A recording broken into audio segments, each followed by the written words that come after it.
Hello everyone and welcome to instant biology by doctor Neelabh. मैं फिर से आ गया हूँ आपके बीच में एक बहुत ही इंटरेस्टिंग और इम्पॉर्टेंट इन्फॉर्मेशन के साथ। बहुत सारे स्टूडेंट्स इंडिया के लीडिंग इंस्टीट्यूट्स में पीएचडी करना चाहते हैं, बट उनके साथ एक प्रॉब्लम होती है कि उनके पास कोई भी नेशनल लेवल का जो एग्ज़ामिनेशन होता है या फेलोशिप जो होती है वो उनके पास नहीं होती। और इंडिया में मैक्सिमम जगह ऐसे ही हैं या मैक्सिमम रिसर्च इंस्टीट्यूट्स ऐसे ही हैं जहाँ पे पीएचडी करने के लिए आपके पास खुद की फेलोशिप होनी चाहिए। बट आज जिस इंस्टीट्यूट के बारे में मैं आपसे बात करने जा रहा हूँ वहाँ पे इंस्टीट्यूशनल फेलोशिप अवेलेबल है, यानी कि वहाँ पे ऐसे स्टूडेंट्स को भी फेलोशिप दी जाएगी जिनके पास अपनी खुद की कोई फेलोशिप नहीं है या उन्होंने कोई नेशनल लेवल एग्जामिनेशन जैसे CSIR नेट क्वालिफाई नहीं किया हुआ है। यहाँ तक कि जिन स्टूडेंट्स के पास गेट का एग्जामिनेशन क्वालिफाइड है उनको भी यहाँ पे फेलोशिप दी जाएगी अगर उनके पास नेट नहीं है तो भी, और अगर कोई भी एग्जामिनेशन नहीं है तब पर भी आपको यहाँ पे फेलोशिप दी जा सकती है अगर आप इनके एग्जामिनेशन में सफल होते हैं। मैं आज आपको बताने वाला हूँ एम्स न्यू दिल्ली की तरफ से आए हुए नोटिफिकेशन के बारे में, जहाँ पे इन्होंने अपने यहाँ पीएचडी के लिए पीएचडी प्रोग्राम जुलाई 2026 सेशन के लिए फॉर्म्स को ओपन कर दिया है। तो सबसे पहले तो ये लिंक देख लीजिए, ये लिंक डिस्क्रिप्शन सेक्शन में आपको दे दिया जाएगा और उस पर क्लिक करके आप डायरेक्टली इस पेज के ऊपर आ सकते हैं। आगे बढ़ने से पहले हमेशा की तरीके से आपसे एक हम्बल रिक्वेस्ट है, अगर आपको चैनल पे दिया जाने वाला कंटेंट पसंद आता है तो वीडियो को ज़रूर लाइक कर दिया करिए और चैनल को ज़रूर सब्सक्राइब कर दिया करिए। इससे हमें मोटिवेशन मिलता है ताकि आपके लिए और बेहतर कंटेंट हर बार लेकर के आ सकें। जैसे ही आप इस पेज के ऊपर आएंगे तब आपको यहाँ पे प्रोस्पेक्टस दिखेगा। सबसे पहले प्रोस्पेक्टस पे क्लिक कर लीजिए और जितनी भी इम्पोर्टेंट इन्फॉर्मेशन है वो समझ लीजिए। उसके बाद आप जा कर के नया अकाउंट बना सकते हैं, क्रिएट अ न्यू अकाउंट पे जा कर के, और फिर लॉगिन कर सकते हैं अप्लाई करने के लिए। तो चलिए एक एक करके सारी डिटेल्स देख लेते हैं।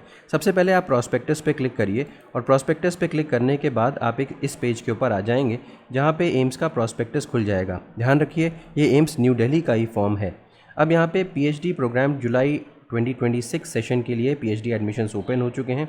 28 तारीख से ये एडमिशन्स ओपन हुए हैं। 28 तारीख को ही यहाँ पे सारी चीज़ें अपलोड हुई हैं और लास्ट डेट जो है वो 12 मई 2026 शाम 5 बजे तक है। दो तीन चीज़ें और हैं यहाँ पे इंपॉर्टेंट डेट्स के रेस्पेक्ट में, वो देखते हुए चलिए। जो एप्लीकेशन का स्टेटस है, जो स्टूडेंट्स का एप्लीकेशन अगर रिजेक्ट वगैरह होगा तो 15 मई को उनको पता चल जाएगा, 15 मई 2026 को। और इसके अलावा जिन स्टूडेंट्स को अप्रूवल मिल जाएगा family ministry of health and family welfare की तरफ से नो ऑब्जेक्शन सर्टिफिकेट के लिए, उनको भी 15 मई 2026 तक पता चल जाएगा। ध्यान रखिए एम्स में फॉर्म भरते समय ministry of health and family welfare government of India आपके एप्लीकेशन को अप्रूव करती है और जो स्टूडेंट्स का एप्लीकेशन अप्रूव होता है वही फॉर्म आगे वही एग्जामिनेशन दे सकते हैं। तो ये भी 15 मई 2026 तक आपको पता चल जाएगा। Finalisation of centres and allotment of roll numbers admit card वगैरह 20 मई 2026 को पता चलेगा। यहाँ पे एक रिटन टेस्ट जो कि कंप्यूटर बेस्ड होगा, ऑनलाइन होगा, वो 23 मई 2026 को होगा। Expected date declaration of results की 2 जून 2026 है। इसके अलावा यहाँ पे एक डिपार्टमेंटल असेसमेंट भी होगा जो ऑनलाइन मोड में होगा, आपको दिल्ली जाने की आवश्यकता नहीं है। 10 और 11 जून 2026 को ये होगा और फाइनल रिज़ल्ट जो है वो 19 जून 2026 को आ जाएगा। लास्ट डेट यहाँ पे ज्वाइन करने की 31 जुलाई 2026 जो कि वेंसडे है। अब जल्दी से डिस्कस कर लेते हैं कि यहाँ पे एप्लीकेशन फ़ीस कितनी लग रही है। यहाँ पे एम्स में एप्लीकेशन फ़ीस ज़रूर ज़्यादा होती है बट यहाँ पे पढ़ने का खर्चा बहुत कम होता है। जनरल और ओबीसी स्टूडेंट्स को 2000 रुपये प्लस ट्रांजैक्शन चार्जेस देने पड़ेंगे। SC ST EWS कैंडिडेट्स को 1600 रुपये प्लस ट्रांजैक्शन, और फिजिकली डिसेबल्ड कैंडिडेट्स को कोई भी फ़ीस यहाँ पे देनी नहीं पड़ेगी। आप डेबिट कार्ड और नेट बैंकिंग क्रेडिट कार्ड के ज़रिए यहाँ पे फ़ीस पे कर सकते हैं। अब यहाँ पे जो भी कंटेंट लिस्ट है वो दी हुई है, खैर हमको इन सब चीज़ों से मतलब ज़्यादा नहीं है। हमें यहाँ पे देखना है summary of examination pattern. Computer based test है, 90 मिनट का होगा, जिसमें स्टेज 1 और स्टेज 2 दोनों पेपर आपको करने होंगे। तो 90 मिनट में स्टेज 1 और स्टेज 2 दोनों करने होंगे। 23 जून 2026 को इसका एग्जामिनेशन होगा।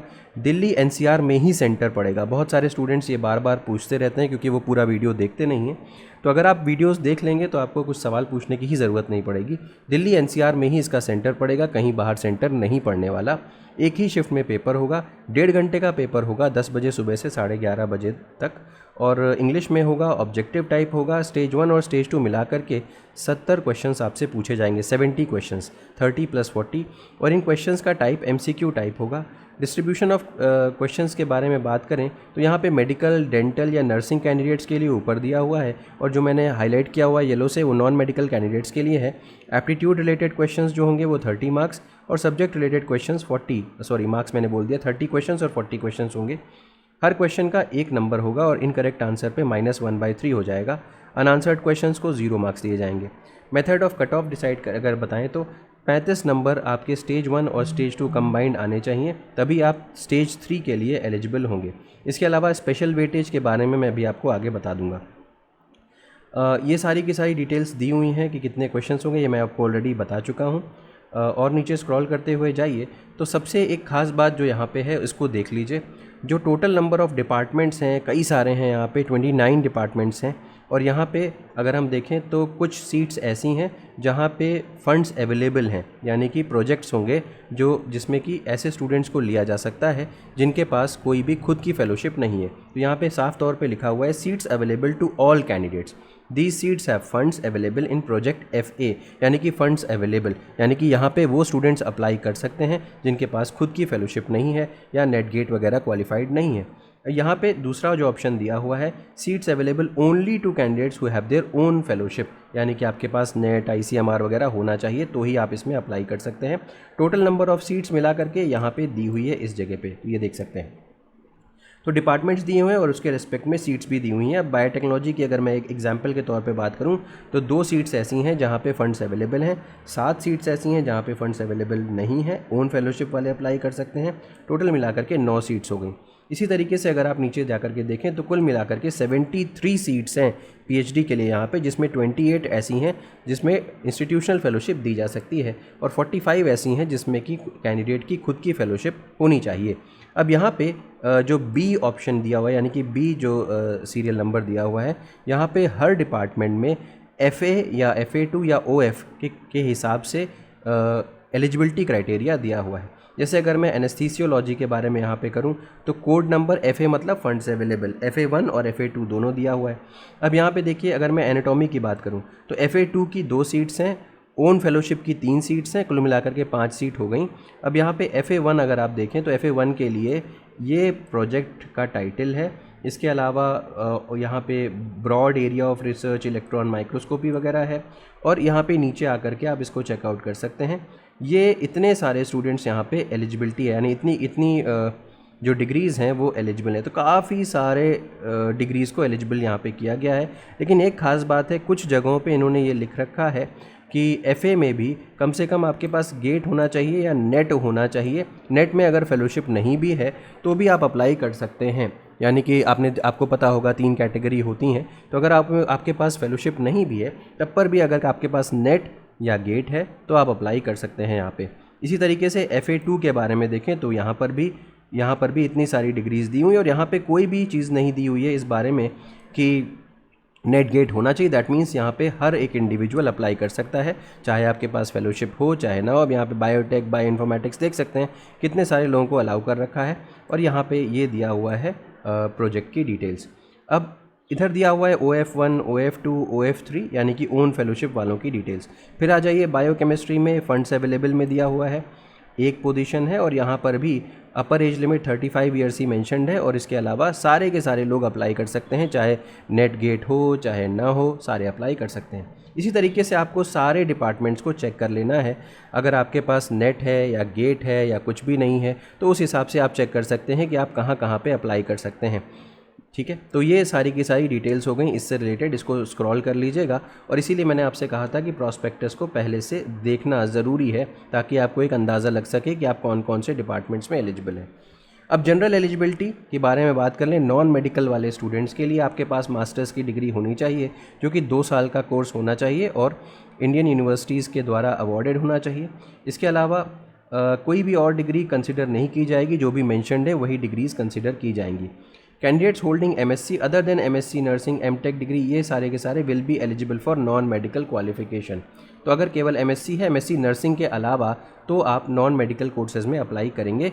कहीं पर भी डिस्टेंस लर्निंग कोर्सेज़ को अलाउ नहीं किया जाएगा, ये बात मेंशन्ड है। अब स्पेशल वेटेज के बारे में बात कर लेते हैं। तो स्पेशल वेटेज किन किन कैंडिडेट्स को दी जाएगी, ये बात समझ लीजिए।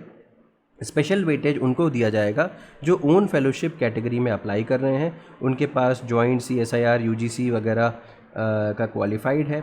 इसके अलावा दूसरी चीज़ ये भी है कि उनके पास जो रिज़ल्ट्स होने चाहिए वो जो उनका रिज़ल्ट नेशनल लेवल एग्जामिनेशन का हो वो जुलाई 2024 से मई 2026 में होना चाहिए। अवार्ड इन जो फेलोशिप्स का हो नेशनल लेवल एग्जामिनेशन के थ्रू हो। फेलोशिप जो हो वो टेनेबल हो एम्स न्यू दिल्ली में, और अवार्ड ऑफ फेलोशिप का जो लेटर है वो आपके एप्लीकेशन फॉर्म के साथ होना चाहिए अटैच्ड।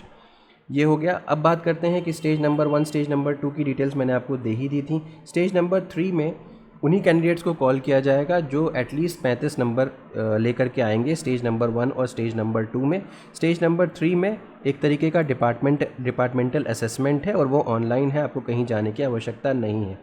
ठीक है। नॉन मेडिकल कैंडिडेट्स के लिए मैंने अभी आपको बताया था कि स्पेशल वेटेज दिया जाएगा, हालांकि ये मेडिकल कैंडिडेट्स को भी स्पेशल वेटेज दिया जाएगा, लेकिन ये जो स्पेशल वेटेज है उसमें होगा क्या, 10 नंबर ऐड कर दिए जाएंगे ऐसे कैंडिडेट्स के मार्क्स में जो कि एलिजिबल हो 3rd लेवल पे और उनके पास नेशनल लेवल एग्जामिनेशन हो, पास्ट 2 ईयर्स में उनका एग्ज़ाम निकला हो, joint CSIR UGC NEFT JRF इनका हो, या ICMR JRF हो, या DBT JRF हो, या NBHM स्क्रीनिंग टेस्ट वगैरह उनका निकला हो, तो उनको 10 नंबर ऐड करके दिए जाएंगे स्टेज 1 और स्टेज 2 के मार्क्स में। ये सारी की सारी डिटेल हो गई। ये स्पेशल वेटेज के बारे में भी मैंने आपको बता दिया। स्टेज नंबर 3 के नंबर कुल मिलाकर के 20 मार्क्स के होंगे, तो ये भी बात समझ लीजिए कि stage number 1, stage number 2, special weightage और स्टेज नंबर 3 के मार्क्स, ये सारी की सारी चीज़ें जोड़ करके फाइनल जो नंबर होंगे वो 100 नंबर हो जाएंगे आपके। ठीक है, तो ये हो गया सारी डिटेल्स। इसके अलावा यहाँ पे और नीचे स्क्रॉल करते हुए जाएंगे तो यस, यहाँ पे आपकी फ़ीस वगैरह की डिटेल यहाँ पे दी हुई है। रजिस्ट्रेशन फ़ीस 25 रुपये की है, ट्यूशन फ़ीस वगैरह PhD की फ़ीस 720 रुपये। तो ये देख सकते हैं कि फ़ीस यहाँ पे बहुत कम है। तो मैं आगे बढ़ने से पहले आपको एक बहुत ही इम्पॉर्टेंट इन्फॉर्मेशन ज़रूर आपको देना चाहूँगा। बहुत सारे इंस्टीट्यूट्स अपने यहाँ PhD का जो नोटिफिकेशन है वो जारी कर रहे हैं। आज मैंने आपको एम्स के बारे में भी बताया। हमारी तरफ से समाधान लाइफ साइंसेज़ यानी कि उड़ान प्रोग्राम आपको पता होगा, हम अनाउंस कर भी चुके हैं। बहुत सारे इंस्टीट्यूट्स में इंटरव्यू वगैरह हो रहे हैं जिसमें कि स्टूडेंट्स को दिक्कत आती है कि किस तरीके से वो प्रिपेयर करें PhD इंटरव्यूज़ के लिए, कौन कौन से टॉपिक्स को उनको चूज़ करना चाहिए या फिर किस डोमेन में अप्लाई करना चाहिए, कौन सी जो फील्ड्स हैं वो अच्छी हैं, उसके बारे में। तो हमारा जो उड़ान प्रोग्राम है उसमें हम कंसल्टेशन प्रोवाइड कर रहे हैं, जाकि आप PhD से रिलेटेड या आपकी कोई भी लाइफ साइंस या बायोटेक्नोलॉजी के एरिया में कोई भी आपकी जनरल क्वेरी हो तो आप हमसे बात कर सकते हैं, जिसकी फ़ीस सिर्फ और सिर्फ ₹399 है फॉर 45 मिनट्स। अब यहाँ पे आप जनरल कंसल्टेशन वगैरह हमसे ले सकते हैं। डॉक्यूमेंट प्रिपरेशन वगैरह की फ़ीस अलग है। अगर कुछ इंस्टीट्यूट्स में SOP राइटिंग या लेटर ऑफ मोटिवेशन या CV प्रिपरेशन वगैरह में अगर आपको हेल्प चाहिए तो, और इंटरव्यू प्रिपरेशन वगैरह में मॉक इंटरव्यूज़ वगैरह की फ़ीस अलग है। लेकिन अगर आप सिर्फ जनरल कंसल्टेशन लेना चाहते हैं तो ₹399 45 मिनट्स का टाइम ड्यूरेशन है। तो ये हमारी तरफ से एक प्रोग्राम लॉन्च हो चुका है। अगर आप इंटरेस्टेड हैं तो इसमें आगे देख सकते हैं। और कांटेक्ट करने की डिटेल्स, हमसे कांटेक्ट करने की जो डिटेल्स हैं वो यहाँ पे मेंशन्ड है। 8299134528 इस पर कांटेक्ट कर सकते हैं, या samadhanlifesciences@gmail.com पे भी हमसे कांटेक्ट कर सकते हैं। चलिए अब आगे बढ़ते हैं। हॉस्टल अकोमोडेशन वगैरह यहाँ पे मिलता है और सब्जेक्ट टू अवेलेबिलिटी है, ये चेक कर सकते हैं। और इसके बाद फॉर्म भरने के लिए यहाँ पे किस तरीके की इमेजेस होनी चाहिए वो सारी चीज़ें यहाँ पे मेंशन्ड है। यहाँ पे नीचे एनेक्चर्स वगैरह भी दिए हुए हैं, तो अगर आप किसी स्पेसिफिक कास्ट को बिलोंग करते हैं तो यहाँ एनेक्चर्स को ज़रूर देख लीजिए, उसके बाद ही फॉर्म भरने जाइएगा। तो ये सारी की सारी डिटेल्स हो गई इसके बारे में। नेक्स्ट आपको अकाउंट यहाँ बनाना चाहिए और लॉगिन करना चाहिए, अप्लाई करना शुरू कर देना चाहिए। उम्मीद है ये वीडियो आपके लिए यूज़फुल रहा होगा। अगर वीडियो पसंद आया हो तो ज़रूर लाइक करिएगा, चैनल को सब्सक्राइब करना ना भूलिएगा, बेल आइकन को ज़रूर प्रेस करिएगा और अपने फ्रेंड्स के साथ ज़रूर शेयर करिएगा। Thank you, have a good day.